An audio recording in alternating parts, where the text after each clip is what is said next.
Renowned psychologist Carl Jung once said, "Until we are able to make the unconscious conscious, it will direct your life and you will call it fate."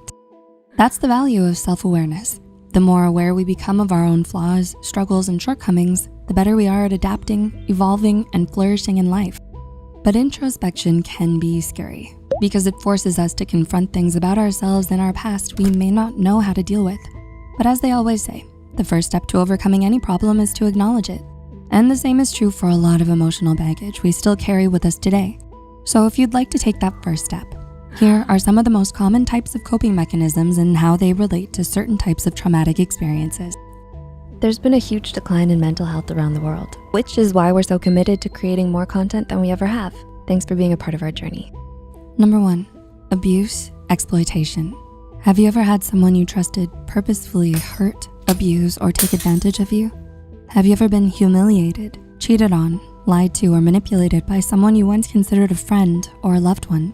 For most people who have had and still have unhealed trauma because of this, their coping mechanism is likely to mistrust or always be suspicious of other people and their intentions. Does this sound like you? Number 2, abandonment.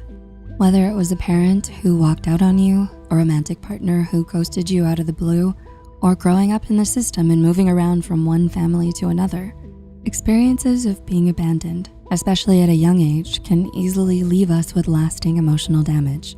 They often erode our sense of self-worth and negatively impact our view of others as well. So if you have a deep-seated fear of abandonment, it's most likely that your coping mechanism is to keep people at an emotional distance and leave before you get left.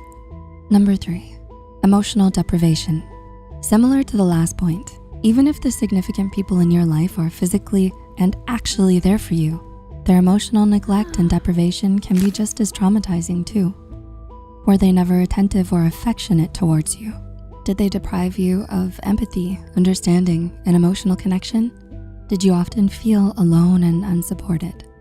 Experiences of emotional deprivation often lead to an over-reliance on oneself and inability to ask for help or show weakness to others. Number 4, shame, unworthiness. Anyone who's had to deal with a difficult person in their lives knows the psychological and emotional toll it takes to listen to their criticism every day. And when we're constantly made to feel like nothing we do will ever be good enough, it's hard not to internalize their rejection and resort to self-blame. People who have had this particular trauma tend to be timid, overly apologetic, and hypersensitive. They are often prone to perfectionism and overachieving, and are likely to be overly self-critical as well. Number 5, dependence, incompetence. Being coddled and overprotected can also tear down self-esteem. When everyone in your life is acting like you can't ever do anything by yourself and exaggerate how much you need them, it can lead to enmeshment and an underdeveloped sense of self. That's why people who are spoiled and entitled also have very fragile egos. Those who've experienced this are most likely to struggle with a lot of self-doubt, hidden insecurity, and easily fall victim to emotionally codependent relationships. Number 6, approval or recognition seeking. While it might not seem so traumatic at first glance, an overemphasis on one's status, appearance, or achievement can make us overly approval and recognition seeking, making our sense of self-worth entirely dependent on external rather than internal validation.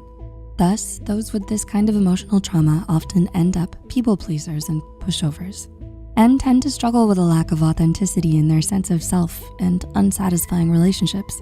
And number 7, emotional inhibition.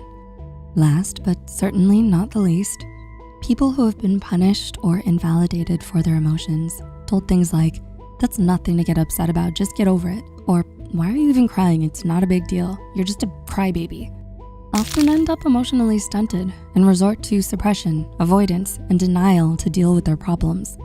Because they were taught early on that expressing one's emotions is inherently negative, they will often just bottle up their feelings and ignore them until they can't anymore. These people are prone to emotional outbursts, anger management problems, and difficulty expressing or communicating their feelings. So, do you relate to any of the things we've mentioned here? Has watching this made you realize how your own traumatic experience has influenced the ways in which you try to cope?